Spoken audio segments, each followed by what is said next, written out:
Всем доброй ночи, друзья мои. Когда-то в Одноклассниках у меня была группа, и не одна. Все время сливали, но я там помогала людям, давала им ритуалы, заговоры на разные случаи. Это потом до меня дошло, что лучше бы я этого не делала, лучше бы я сразу записывала и выкладывала в YouTube. Но поскольку ко всему приходишь постепенно, не ошибается тот, кто ничего не делает. Это даже не ошибка, это просто освоение интернета. Постепенно осознаешь, понимаешь, что к чему, как лучше делать, как удобнее. И там в этих форумах задавали вопросы, точнее писали свои просьбы, от чего им нужно помочь. И я писала текст, объясняла, что и как делать. В Одноклассниках только текст общения, если кто знает. Это сейчас Одноклассники пахнут нафталином. А тогда это была самая большая сеть и самая популярная. Потом начали разрешать короткие видео выкладывать. Потом стал популярен больше YouTube. И поняв, что мои работы берут, потом где-то выкладывают. Некоторые даже продавали, половину писали, половину, значит, писали «продается». А если хотите полный ритуал, мне начали писать о том, что мои ритуалы покупали несколько человек, так достаточно таких обеспеченных женщин. Одна 3 ритуала купила по 40 тысяч. Она сказала, что ее подруга поделилась моей работой, и у нее все получилось. Она была просто очень удивлена, что так получилось, потому что у нее были всякие книги по магии. Я и сейчас говорю, что и книг по магии много, и каналов сейчас создали очень много, и заговоров много, но это ни о чем, потому что из этого всего рабочие можно, знаете, 3-4%. И то, если так, знаете, в таких более, обычных, простых ситуациях. Но чтобы такие работы, которые действительно реально помогут, сработают, нет. Во-первых, в основном эти ритуалы, эти книги издают люди, которые просто собирают народные поверья, народные заговоры. Иногда прям так печатают, иногда немного видоизменяют. В 90-е годы журналисты этим занимались. И издавали тогда вот такой развал Советского Союза, рыночно-базарные отношения. Люди были в панике, искали какое-то спасение, помощь. И вот пришли вперед вот эти всякие маги, экстрасенсы, колдуны, такие фокусники, как Лонга, который своего друга, актера из провинциального театра, пригласил специально для того, чтобы снять ролик, где он якобы поднимает мертвеца. Наверняка видели. И до сих пор это мусолят. Хотя они сами признались, сказали, это так. Этот мертвец заговорил и сказал, что это он сыграл. Деньги были нужны, он согласился. И что в роли медсестры это жена Лонга, Марина. И он говорит, она действительно упала в обморок, это реальный обморок, но не из-за страха, что я поднялся, а потому что там запах стоял ужасный, и ей просто стало плохо. И это как раз оказалось кстати, понимаете. Я помню, в 90-е какая-то великая матушка была, продавала свои фотографии, которые лечебные. Потом какая-то баба была с такой огромной гулей на башке. Тоже она воплощение, значит, святой Девы Марии. Это такое было мракобесие. И сейчас есть, конечно. Но тогда было вообще такой бум. И лечение через экран, и все на свете. И вот в это время очень много создалось таких издавалось таких книг. Я вам скажу, что невзирая на то, что это не рабочий ритуал, они не будут срабатывать у обычного человека. Там нет ключей. Человек не знает, что он просто взял, красиво создал. Это как некоторые журналисты в погоне за сенсацией начинают придумывать всякие истории, всякие бредятины. Знаете, помните, Золотая Орда вообще не существовала. Это были орденоносцы, золотые ордена у них были, и народ так назвал. А мы потом... А то, что курганы, то, что образовались новые страны, новые ханства на территории и России, и вне России, что потом эти ханства нашими князьями были отвоеваны обратно, присоединены к России и так далее, это не имеет для них значения. Это рассчитано на публику необразованную, неначитанную, которых можно убедить в чем угодно. Вот то же самое с этими ритуалами, огромные книги, то есть издавались огромное количество, и книги огромные, да, тоже. И они не работают. Если я возьму, например, сделаю, что-то свое добавлю, что-то начитаю, как-то исправлю, у меня сработает. Но для обычного человека, который не имеет отношения к магии, оно не сработает. И вот эта женщина, которая пробовала разные работы, разные ритуалы из книг и не получала результат, взяв заговор у своей подруги, она, значит, это провела, у нее получилось. Она была в восторге, после чего спросила, а где она эти ритуалы покупает, кто там. И они зашли, и у этой женщины, значит, она сказала, что ей нужно от этого, от того, в общем, заказала. Перевела деньги, и та ей отправила три ритуала, да, по 40 тысяч. Из России продавала. Просто она жила не в России и говорит, я через знакомых попросила, потому что там, если оттуда перевести, надо там счет и так далее. Она не хотела давать подробности. И перевели ей. Вы представляете, значит, 120 тысяч она заработала, продавая мои работы. Я много кому так звонила, спрашивала. Кто как мог, так и продавал, и сейчас, наверное, продает. И потом, когда у нее эти тоже получились, и она предложила своей подруге, та сказала, в смысле ты покупаешь? Ну да, вот женщина, если она говорит, что это, значит, заговоры одной древней ведьмы, у нее попала эта тетрадь старинная, и она владеет этим всем. В общем, она платила там сколько-то миллионов за эту тетрадь, и теперь оттуда продает ритуалы как хочет. И она говорит, какая тетрадь, какая древняя ведьма. Этой древней ведьме, мне тогда было, сколько, я сейчас не помню, 34, что ли. Говорит, этой древней ведьме вообще 3-4 года. И так, как это, ты о чем? А ты вот набери «Ведьмина изба» и зайди, посмотри. И вот она зашла и увидела все эти ритуалы у меня и так далее. Понимаете? То есть вот после того, как я поняла, что в Одноклассниках, потом мои первые каналы сливали, одно время там шавки одной магуйки, сливали просто мои каналы, и многие работы так пропали. У меня огромное количество работ. Я пока в этом копалась, знаете, во всем этом архиве. Я сохраняла, конечно, у меня все сохранены и в этих флешках, и компьютерах, этих ноутбуках.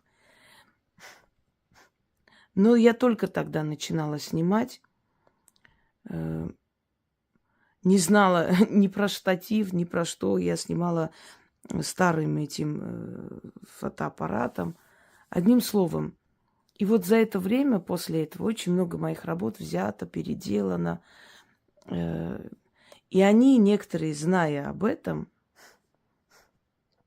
берут, специально выставляют эти работы. И переделки этих моих работ и прочее. И, конечно, меня это, мне это не нравится. И теперь, увидев переделанные мои работы, которые они нарочно, специально выставляют, я буду их возвращать на базу. ну, вы сами хотели, когда пытаются меня разозлить, с одной стороны, хорошо, знаете, это стимул по новой их переснимать, по новой их загружать, почему бы нет. С одной стороны, им спасибо, что они все эти мои старые работы находят, знают или когда-то сохранили. Так что вы мне намекнули, я ваш намек поняла. Кидая мне перчатку, думайте о том, надо ли вам это вообще. Ну, раз вы это сделали, так и хорошо. Так вот, моя работа «Денежная дорога» тоже в каком-то безобразно переделанном виде выставлена.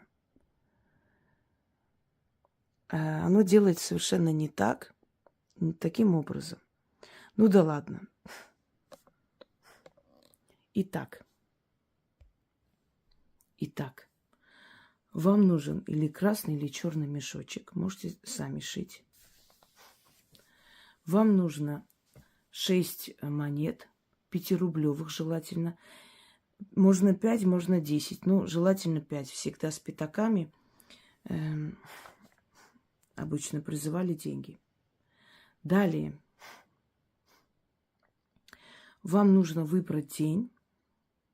Дома разложить эти монеты на алтарь. 6 раз начитать заговор. Потом собираете эти деньги и кладете в мешок. Завязываете мешок, либо в карман кладете, либо в сумку. Не в кошелек, не в какое-то место, где вы деньги храните, потому что вы их будете оставлять там. Просто можете в сумку положить отдельно от всех других денег или в карман. Едете или идете. Естественно, сейчас поедут все, потому что навряд ли прям возле дома находится какой-либо банк. Подъезжайте к этому банку. Это я тут, чтобы вторую часть вам начитать потом.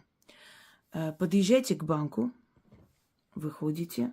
Можете перед входом в банк, ну там не особо, как бы, чтобы на вас внимание не обращали, просто начитывайте. Сейчас есть, например, вот Сбербанк, заходите, одна часть впереди, там эти стоят денежные эти автоматы, в общем, эти деньги снимают.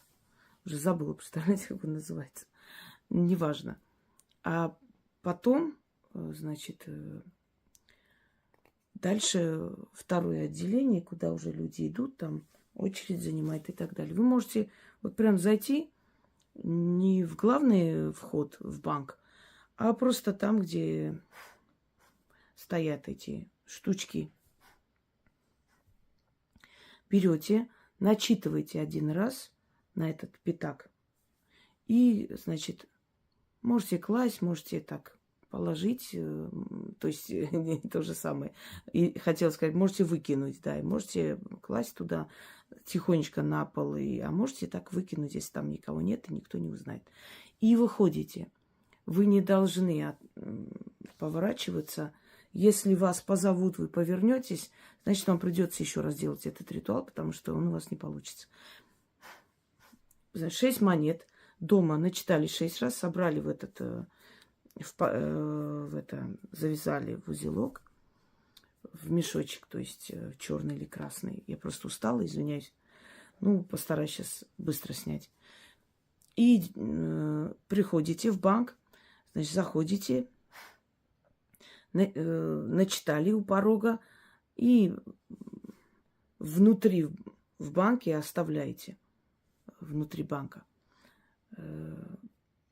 Выходите, не оглядываясь. Если вы едете на машине, идите, садитесь в машину, поезжайте. Если вы поедете там с мужем или с другом, с подругой, неважно. Вы просто говорите, что, чтобы ничего не спрашивали, зачем, почему. Ну, сейчас люди понимают друг друга, если они канал мой смотрят, понимают, о чем речь. Просто об этом рассказывать нельзя. То есть, знаете, дело глаза боится, есть такое выражение.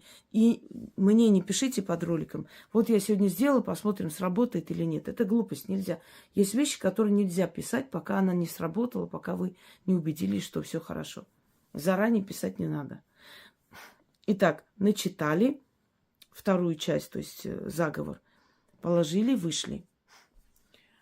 Едете, но не до дому. Где-нибудь еще остановитесь. Опять начитайте. Ну, в парке, например, где-нибудь. Вот сидите там, якобы что-то делаете в телефоне, в ладони держите, это 5 рублей. Начитали, положили. Но вы должны так сделать, чтобы вы прямо ехали, не поворачиваясь и не оглядываясь. Если пешком сможете проделать такую работу, то, пожалуйста. Вы просто должны выбрать день для этого ритуала. Почему? Объясняю. Вы не можете в этот день вот потом, знаете, между делом заходить в магазин, еще что-нибудь купить, дальше ехать. Нет, вы должны идти целенаправленно до банка, возле банка начитать, кинуть 1 пятак, не оглядываясь идти, потом начитать, кинуть еще пятак, не оглядываясь идти или ехать. И вот так до дома. Дома начитывайте на последний пятак и храните не в кошельке, не где-то еще, именно в доме, где-нибудь. Можете в таком месте, где ваши деньги там хранятся, где украшения, там оставлять этот пятак. Вы знаете, мы делаем работы, начитываем различные заговоры, может, и забываем о них, но они о нас не забывают. Потом в какой-то момент человек, знаете, прям удивляется: точно, я же читала, я уже забыла, там неделю назад где-то читала и забыла об этом. Я же много читаю всякого. А она сработала. Значит, целенаправленно поехали. 1 оставляйте в банке, потом дальше. Вот 5 пятаков, на 5 пятаков вы начитываете. Вы как дорогу создаете оттуда. Опять, если вы пешком можете, если у вас есть такая возможность, это замечательно. Если вы можете пешком начитать, читать, идти от этого банка некоторое время, некоторую дорогу, а потом сесть в машину и поехать домой. Вы в этот день должны именно только так сделать. Если вам куда-то надо потом выйти, например, что-то, вы можете эту работу проделать, дойти до дома, оставить этот пятак, а потом уже выйти, поехать по своим делам, куда вы хотели. Но я всегда рекомендую, если вы подобные ритуалы делаете, то есть домой заманиваете что-либо хорошее, лучше в этот день никуда не выходить. Именно выйти для этого дела. Или, смотрите, вы можете выйти по своим делам, съездить все, купить все, что надо, а потом уже начитать, пойти в банк, когда уже вы домой собрались, начитать и вот так вот уже приехать домой, чтобы вам не пришлось 2-й раз выходить. Но рассчитывайте, относитесь серьезно к таким работам. Чем больше, трепетнее и с уважением, и правильно вы будете проводить подобные работы, тем сильнее будет результат от ваших работ. Заманите деньги в ваш дом. Если у вас постоянно какие-то большие расходы, не накапливаются, или приходит некоторое время, а потом вы чувствуете, что-то опять все встало. Тем более, если вы на себя работаете. Хочу сказать милым дамам, матери, бабушки, тещи, там, не знаю, свахи. Вы можете, и даже если вы не работаете, когда вы начитываете, вы делаете это, пусть ваши мужики зарабатывают, а вы занимаетесь тем, что помогите им заработать. Вы призываете к ним удачу. Я вам уже говорила, что женщина сильнее связана с миром духов, они ее слышат. Именно поэтому в семье, где женщина в почете, где прислушивается к ее слову, где деньги отдают матери там, или жене, она этими расходами как бы и распоряжается. Если это нормальная женщина, а не охламонка какая-то, которая хоть мешки денег приноси, она просрет и будет сидеть опять плакать. Если это нормальная женщина, мать семейства, когда вы отдаете в руки женщины заработанные деньги, они к вам приходят еще больше. Вот заметьте, мужики, которые там заначки, это вообще такие красивые вещи, не понимаю. Что это прятать от жены, это прятать от семьи. Это значит, что между вами нету никакого понимания, вам надо разойтись, когда у вас женщина должна орудовать деньгами. Она должна быть хранительницей денег, очага, она должна расходы, она должна знать, что купить, кому, что. Потому что это мать, потому что в ней это заложено. Она испокон веков, тысячелетиями, с тех еще каменных времен, она это все умеет, знает и экономит и так далее. И когда в руки матери, жены отдают деньги на хранение, то эти деньги приходят еще больше, потоком просто. Жадные мужчины, они не получают ничего хорошего в жизни. Вообще жадным бывает человек, который вас не любит. Вот вы бываете жадны к своему ребенку, если у вас есть деньги. Понятно, что иногда ребенок хочет, там чего-то у вас нету, вы говорите, потерпи, я накоплю и куплю. Но когда у вас они есть, вы можете быть жадны к своему ребенку? Нет. Почему? Потому что вы любите. Если ты любишь человека, у тебя даже внутренне нету никакой преграды или не трудно, ни секунды ты не жалея отдаешь. Жадность – первый признак того, что человек вас не любит. Он жалеет на вас деньги, потому что он с вами не связывает свое будущее. Зачем на вас тратиться? Так вот, вы можете помогать своим мужчинам тем, что призываете удачу в их жизнь. Я же не просто так выставила там целый прямой эфир «Поможем мужчине», да, помочь сыну, мужу, там, брату, Вуду, потом еще поможем мужчине, или я сейчас не помню, как я, любимому, или как бы я там выставила недавно, опять же. У меня их так много, что я уже и не помню, как назвала. Вы можете притянуть. Вы можете просто найти время, поехать, это все сделать, приехать, и потом вы заметите, что начнут деньги приходить. Поскольку денежная энергия, она капризная, и она все время требует обновлений, вливания новых. Повторяйте часто. Вот денежная магия, она больше других требует повторения, постоянного. Все время. Вот чуть-чуть поток уменьшился. Мы живем в мире, где зависть, ненависть. Мы живем в мире, где много боли, много всего. И эта вся энергия опять сметает, опять останавливает, тормозит это все. Денежное развитие снова надо делать. Это не так часто.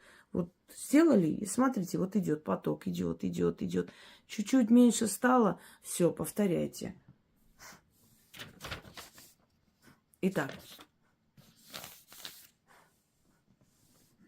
я бы вам вообще посоветовала, когда вы начнете это делать, даже по телефону не разговаривать, ни с кем не общаться, чтобы вся ваша энергия была концентрирована именно на этом. Вот у кого никак не открываются денежные вот эти, то есть потоки, попробуйте это сделать. У вас может очень быстро начаться. Понимаете, не обязательно, чтобы вы что-то продавали. Есть певицы, есть танцовщицы. Они зарабатывают своим творчеством. Значит, они будут получать предложения. Есть женщины, которые по-другому зарабатывают. Не будем об этом говорить. Не будем к ним презрительно относиться, но есть такое дело. Значит, у них будет очень много предложений. Между прочим, они очень довольны и часто мне пишут, благодарят и подарки отправляют. Да, потому что я отношусь по-человечески ко всем. Ко всем людям, ко всем профессиям. Так получается, друзья мои. Я не батюшка. Я судить не буду. Я знала женщин, у которых такая была адская жизнь, что я понимаю, почему она это сделала.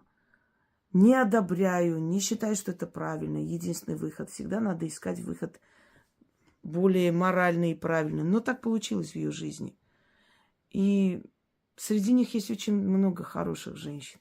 Добрых, очень добрых. Они не безотказные, поэтому они попали в такую ситуацию. Наивные, безотказные.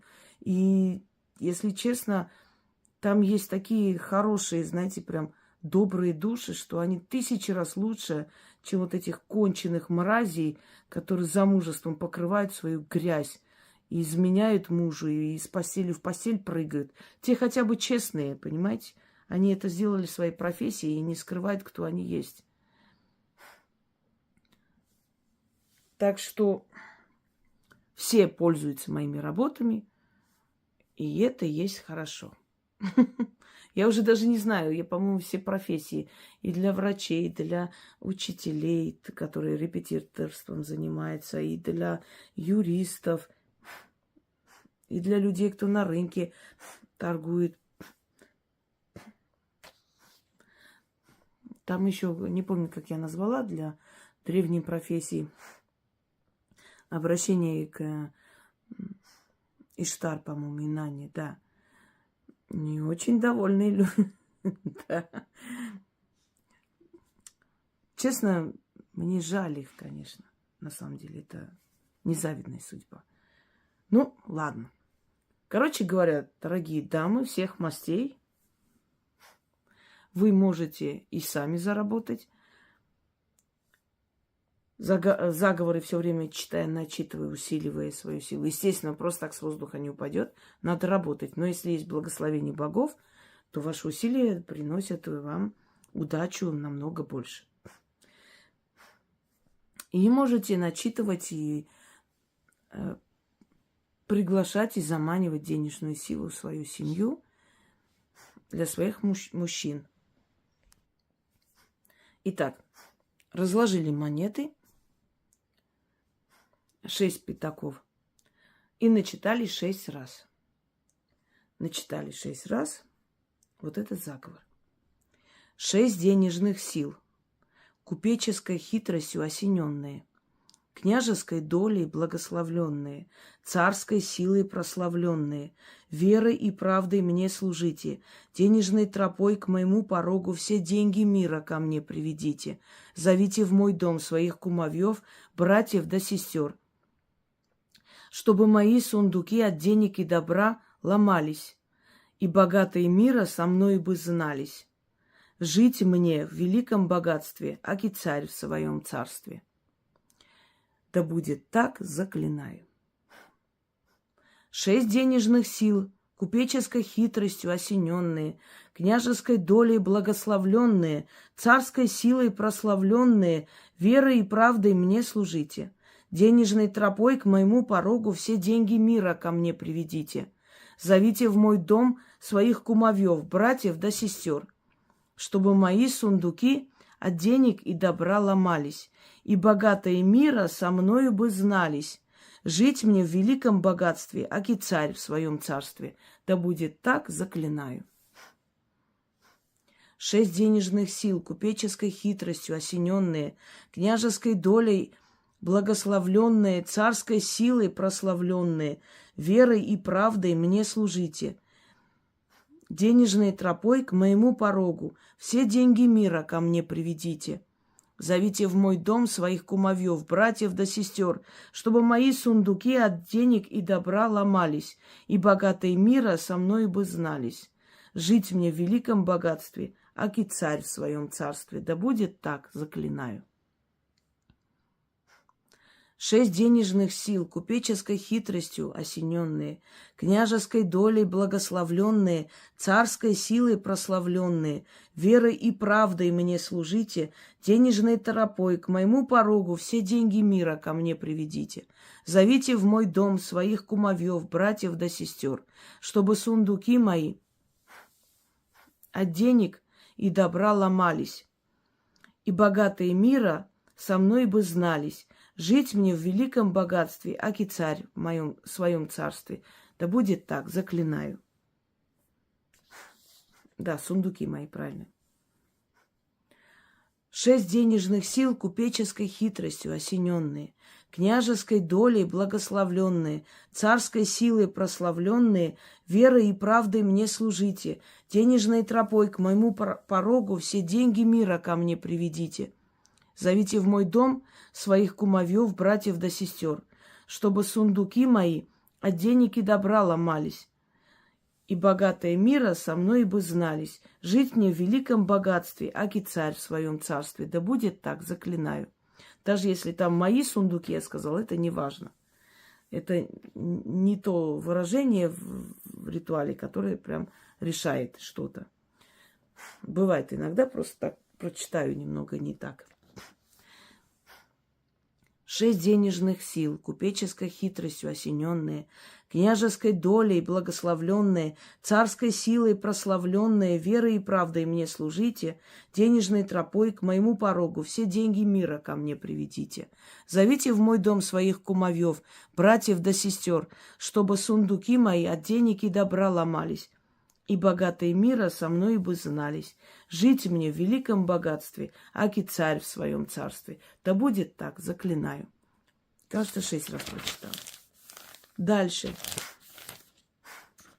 Собрали деньги, в мешочек, положили в карман или в сумку. Идете к банку ближе, заходите туда, вытаскиваете одну монету, тихонечко себе начитываете, где-нибудь там кладете и выходите. Я уже вначале объяснила, как это делать, по новой не буду. А читать нужно следующее. «Деньга моя деньга, из дома денежного деньгу замани, в мой дом приведи. Пусть деньги по денежной дороге идут, и дорогу в мой дом найдут. Я иду, а деньги, айда за мной, приказываю». Пошли дальше. Еще одну вынимаете монету и говорите снова. «Деньга моя деньга, из дома денежного деньгу замани, в мой дом приведи. Пусть деньги по денежной дороге идут, и дорогу в мой дом найдут. Я иду, а деньги айда за мной, приказываю». Дальше, 3 раз уже прошли немного, опять вытаскивайте. «Деньга моя деньга, из дома денежного деньгу замани, в мой дом приведи. Пусть деньги по денежной дороге идут, и дорогу в мой дом найдут. Я иду, а деньги айда за мной, приказываю». И так до дома. То есть последняя монета осталась, берете и домой. Принесли эту монету, тоже говорите. Но у порога.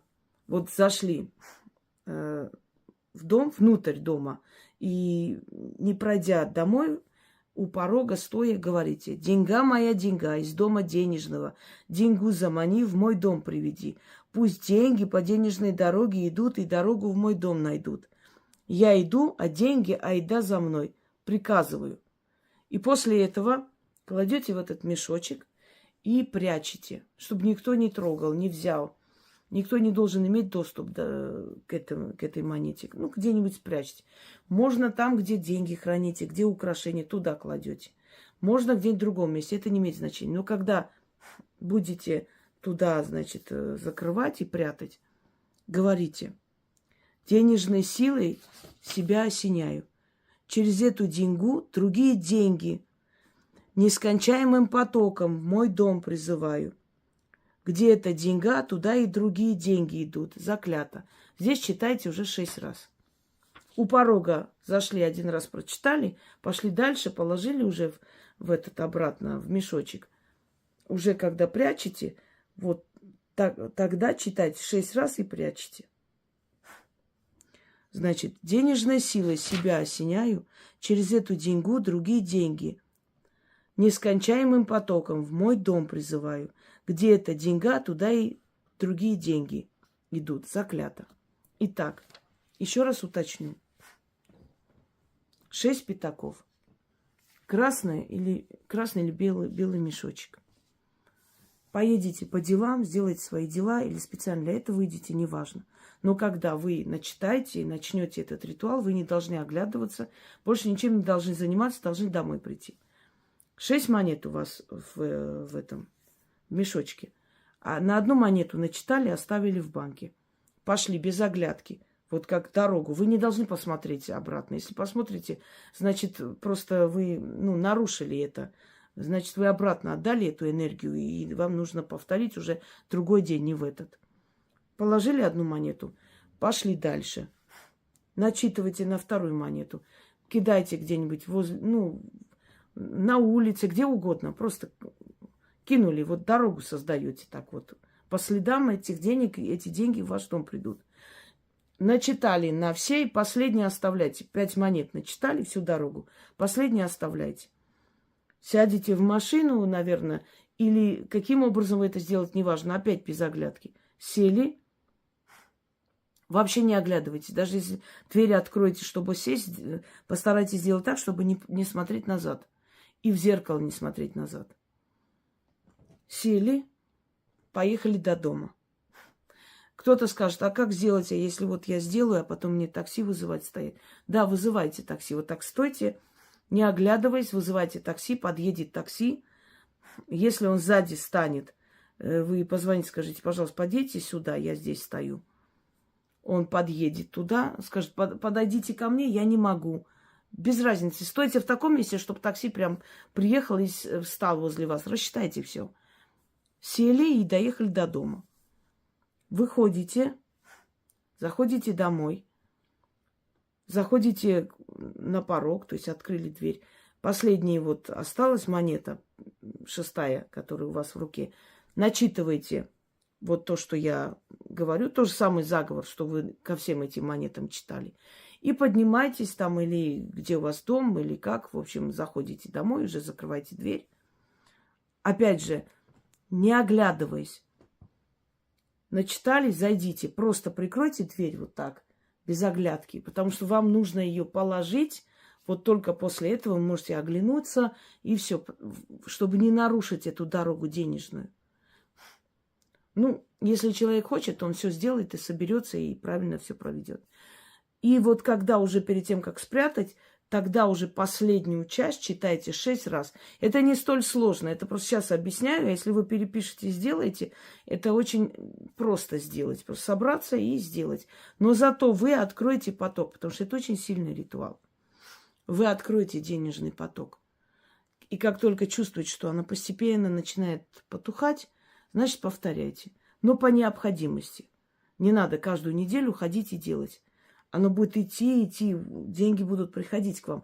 То есть вы, понимаете, как вот у вас эта монета дома есть, и где эта монета есть, а ту монету вы там оставили. Вы создали такой энергетический мост, невидимый, ментальный, но вы создали.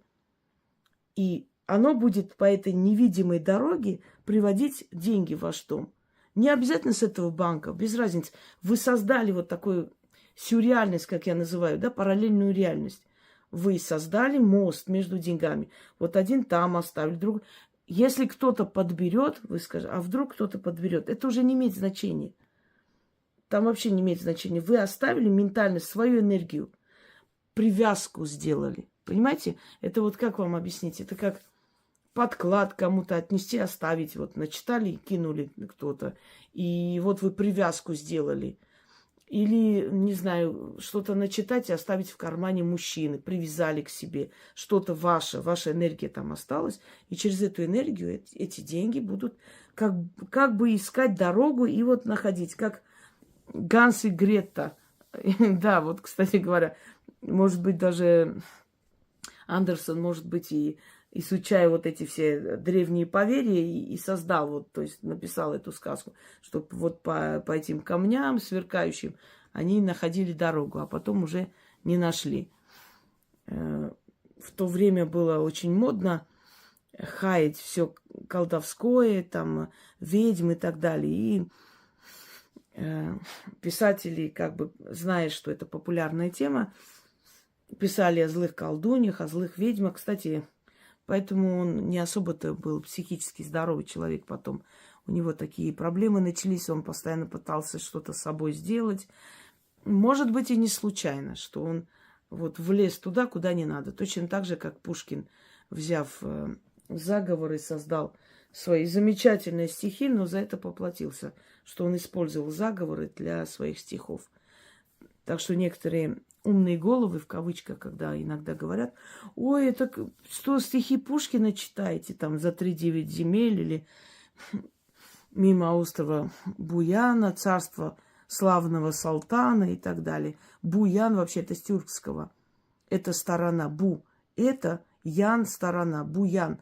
Вот в этой стороне остров, а Салтан, мне кажется, говорить вам не нужно. Это про султана. Так что это все вот имеет место быть в заговорах. А он взял и использовал, за что и поплатился. А вы уважайте силы и они вам будут помогать. Если наказывали тех, кто их не уважал, то те, кто их уважал, жили и процветали, и замечательно жили. И под конец вам расскажу одну историю. Я возила по всей России, была администратором и дельфинарии, и цирки Шапито, и театры детские. Ну, вот так вот работала. И по Золотому кольцу туристов возила, была гидом. И чего только не было. И наш директор, замечательный человек, хороший человек.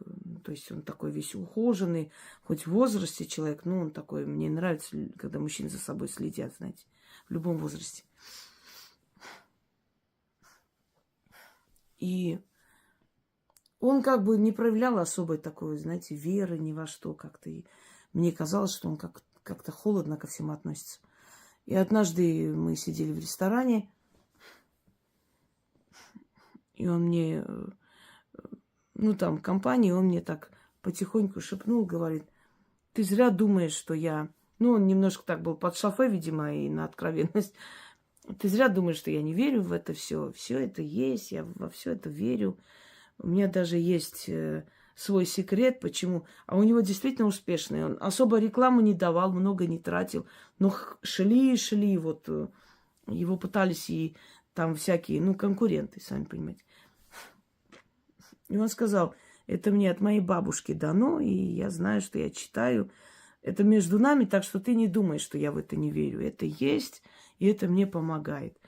Вот о чем я говорю, что если человек уважает эти силы, то вы сразу понимаете, почему он такой удачливый. Не зря все-таки подозревали людей в связи с нечистой силой, как называли, или темной силой, когда видели, что человек чрезмерно успешен и быстро поднимается. Я вас уверяю, нет ни одного человека на земле, который достиг успеха и не верит в магию, и никогда не пользовался, и, может быть, и сейчас не имеет какие-то свои таинства. Все президенты, все там главнокомандующие и так далее не просто так уезжают то на Алтай, то еще куда-нибудь. Вот поверьте мне, что они все это знают.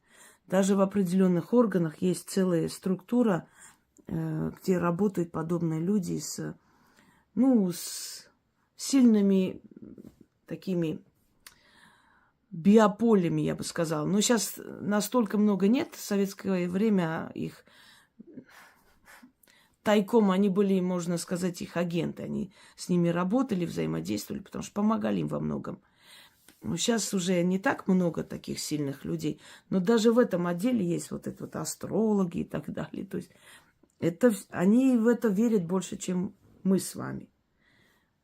Так вот, я хочу сказать, что если вы хотите быть удачливыми людьми, относитесь к магии серьезно, делайте, как сказано, и вы просто удивитесь тому, как на фоне других людей вы будете удачливы во всем и всегда.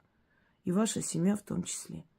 Желаю вам удачи и спасибо, что выложили вот это вот безобразное, поменяли вообще, перевернули с ног на голову примитивный какой-то мой ритуал. Но я буду смотреть. Если я еще увижу, я, конечно же, их пересниму. Конечно же, после этого будет крик до небес. Честно, мне плевать. Я помогаю людям. Мои работы для людей, и они им нужны. Будут нужны сейчас и всегда. Всякие гавканья потухнут и закроются, а мои работы останутся и будут помогать дальше людям, их детям, их внукам, если они, конечно, разумные люди. Всем удачи!